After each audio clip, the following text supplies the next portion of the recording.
All right, everyone. So here's one last example. So here we have an equation. And we have two radicals, but one of those radicals is not isolated, right? And so anyway, what we want to do is just isolate one radical first, and then we'll go through the process, and we'll see that we're going to have another radical in the mix. And so then we'll have to isolate that radical, kind of repeat steps A and B again, isolate the radical, and then raise both sides to the power of the index to get rid of that. Okay. Now, one thing that sometimes is preferable is to isolate the more complex radical, but that doesn't matter too much. Like if one of them is just like a single term in the radicand, then it would make more of a difference. Here it doesn't matter too much, but if you do want to isolate the more complex radical, just to kind of eliminate that first, then we could add 2 to both sides. So that's something that if you want to do that, you can. I'm just going to keep it the way it is as of right now because this is already isolated.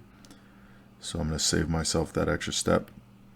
So I'm going to raise both sides to the second power because these are square roots, right? So I'm going to square both sides. So on the right side, no big deal, right? We know square root cancels out with the square. I wrote that backwards, but a square cancels out with the square root. So we end up with what's underneath, 2 minus n. Now on the left side here, that's where we're going to have more going on, right? Because remember, we can't just distribute this 2 here because we're subtracting these two terms. This is a binomial. So I can't just cancel this out and square 2 and make it 4. So what I have to do is I have to multiply this binomial by itself, right? Okay, so that's technically what we have to do. Now recall that we know how to do perfect square trinomials, right? A plus b squared, remember, is a squared plus 2ab plus b squared. And this will come in handy in this when we're doing these radicals here. And so remember, if this is a minus, that only changes this to a minus, right? Everything else is the same. This always is a positive. Okay, so basically if I have this radical here, so if I have, or this radical binomial, I should say, 10n minus 1 minus 2, and I'm squaring that, then what I can do is, this is my a, right? So for this first part, when it's a squared, I can just do the square root of 10n minus 1 squared, right? Okay. And then the second part is 2ab. Now notice I have a minus here, so I'm going to put a minus here. And then we're going to do 2 times a, which is root 10n minus 1, times b, which is 2. Okay, don't worry about the sign there because we already accounted for that here. All right, and then lastly, we have our 2 here, which is the b term, and so I'm just going to put plus 2 squared. Okay, so that's kind of at least the mental math you want to do, and you're definitely welcome to work that out. And you're also welcome to FOIL too. If this is too, if that doesn't make sense to you, then, or too confusing or whatever the case is, then definitely feel free to FOIL, and you'll get the same result, right? All right, so when I square this, I get 10n minus 1. Okay. And we also get that 4 that we mentioned before, right? If you just were to distribute, so that happens, but you also get this middle term here, right? And that's what you miss out on if you just happen to distribute the 2. You'll get this and you'll get this, but you'll miss out on this, and so it's not going to be equivalent or correct if you do that. All right, so now I'm going to multiply here. I'm just going to multiply these 2's together, and then the radical will just tag along for the ride. So it'll be minus 4 root 10n minus 1 plus 4. So now I can combine like terms. The like terms are the -1 and the +4. So it'll be 10n plus 3 minus 4, 10n minus 1, right?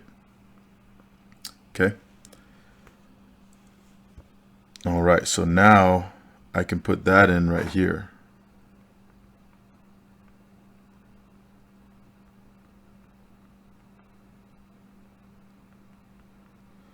All right, and by the way, remember, just to reiterate, that we would have gotten the same thing if we would have distributed, if we would have foiled, right? We would have had root 10n times itself, which would have been this. Then we would have had -2 times root 10n, and then another -2 times root 10n minus 1, and that would have those would have been like terms that combined them to -4 root 10n minus 1. And then lastly, we would do -2 times -2, which would be +4. So once again, you can do it either way. You can either use this if this is a shortcut for you. If that doesn't save you time or doesn't make sense, then just FOIL and you'll get the same end result, okay? So your choice.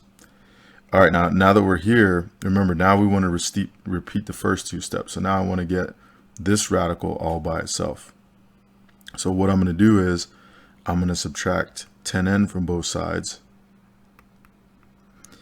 And I'm going to subtract 3 from both sides.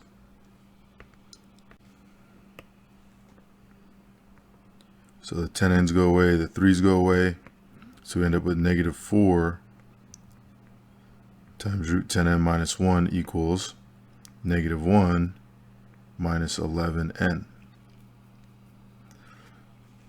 All right, now a couple things from here. I could divide by 4, -4, right? But then I'm going to end up with fractions, so don't write this down just yet. Then I would end up with fractions over here, so I'm not going to do that. So what I'm going to do is I'm just going to divide by -1, just to make all this stuff positive here. Since everything's negative, easy to divide by -1, and now I have everything positive.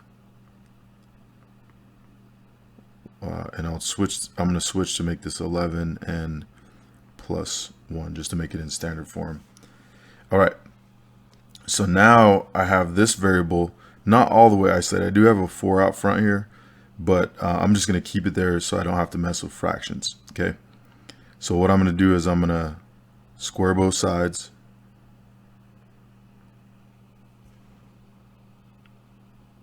All right, and when I square both sides, the square and the square root will cancel out, and then I'm going to square the 4 as well. So this is a situation where this is a monomial, right?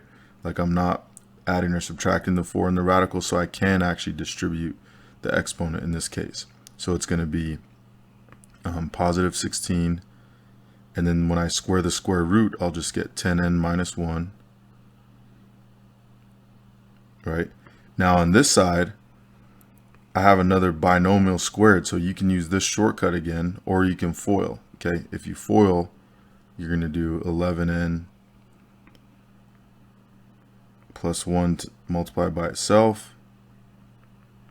If you use the shortcut, this is a little easier because we don't have a radical here, but it's going to be a squared. So that's going to be 121n squared. So I just squared this. And then plus 2 times a times b. So I'm going to multiply these two together and then double it. So 11n times 1 is 11n. Doubled is 22n. And then 1 squared is 1. Okay, so that's hopefully when you get used to this, using this, it should be a shortcut. It'll go a little faster. All right, so now I'm going to distribute here. So I'm going to get 160n minus 16.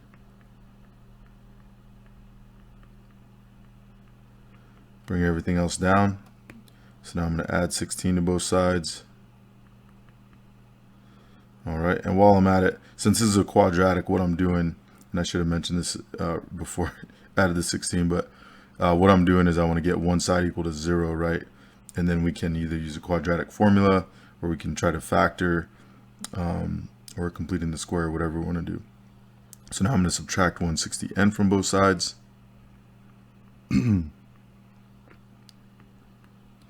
So we get 0 equals 121n squared minus 138n plus 17. All right. Sorry about the slant there. I don't know what happened. Got a little off. All right. So now we have a choice. Once again, we can use a quadratic formula here. We can try to factor. It's up to you. These numbers aren't as familiar with.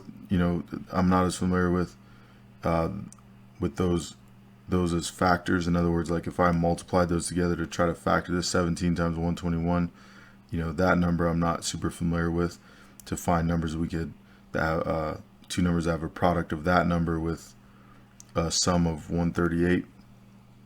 So that's one way to go, or we can use a quadratic formula. Since it's a complex quadratic and the numbers are unfamiliar to me, I'm going to use the quadratic formula. But you're welcome to do either method. Or you can even complete the square.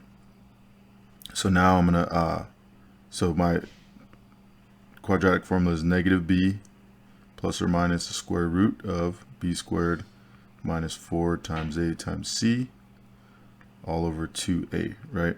So I'm just leaving space for a, b, and c to be input.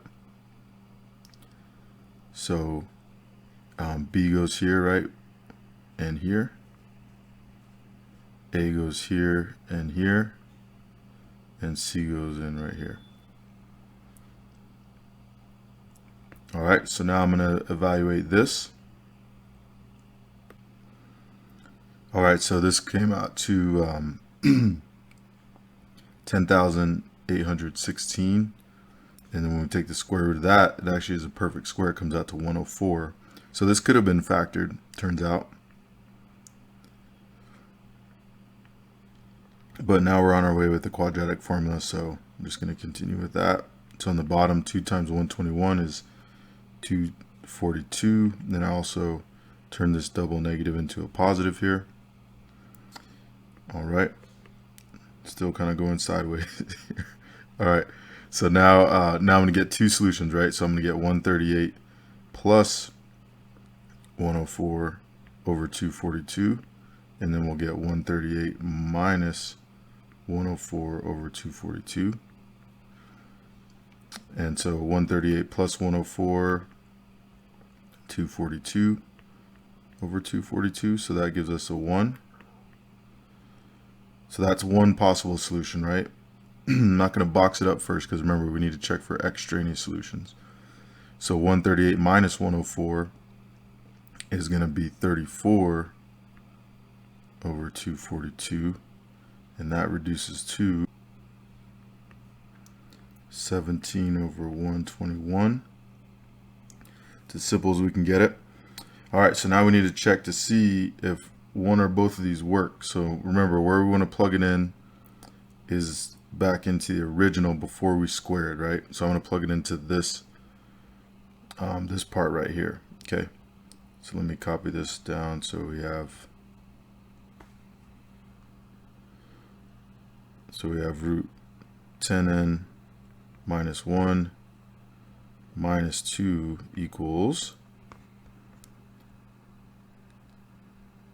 2n minus 1, or 2 minus n, excuse me. All right, so if I plug back in 1, so we have 10 times 1 minus 1 minus 2 equals 2 minus 1, right? And so let's see what this comes out to be. So 10 times 1 is 10, minus 1 is 9. Okay, over here, 2 minus 1 is 1. So we get 3 minus 2 equals the square root of 1, which is 1. Does 3 minus 2 equal 1? Sure does, right? 1 equals 1. So this is a valid solution. All right, now let's check the other number. So if we do 10 times 17 over 121 minus 1 inside the radical there, minus 2, is that going to equal, let's separate these here, is that going to equal 2 minus 17 over 121? All right, let's find out. So 10 times 17 over 121, we have 10 over 1. Nothing reduces, so it'll just be 170 over 121. And since I have a 121 denominator, I'm just going to make 1 into 121 over 121. Okay, minus 2. And then here we'll have 2 minus 17 over 21. So I'm going to make this have a common denominator of 121. So that'll be 242 over 121 minus 17 over 121. All right, and then 170 minus 121 here is going to equal 49 over 121 minus 2. And then here, 242 minus 17 is going to be 224 over 121. Oh, sorry about that. I was being silly. 242 minus 17 is 225. All right, thanks for catching that. I'm sure all of you knew that. Well done. All right, and then so then here we have 49 over 121. Remember, we can separate that into root 49 over root 121. So that becomes 7 over 11 minus 2. And I'm just going to make that 2 have a common denominator, so I'll make it 22 over 11. Okay. And then over here, 225, the square root of 225 is 15. And the square root of 121 is 11. So I just basically split this up into 2. Okay. All right. And so what we end up with on the left side is 7 minus 22 is negative 15 over 11. And then here we have positive 15 over 11. So here's that phenomenon when we end up with opposites being equal to each other, right? And that can happen when you square both sides or when you raise both sides to an even power. That can happen where a negative equals a positive, right? Because when you square things, they both become positive. So this is not true, meaning that this is an extraneous solution. Okay, so it worked out algebraically on our paper, but when we reevaluated it with the original equation, it didn't both sides weren't equal, right?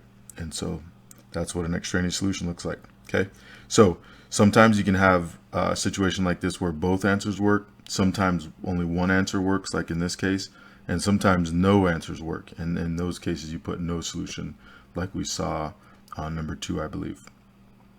All right, everyone, that was a long problem, and so on this assignment, you won't have too many problems, because they are time consuming. But not all of them are like this. We saw 1, 2, and 3 weren't as bad.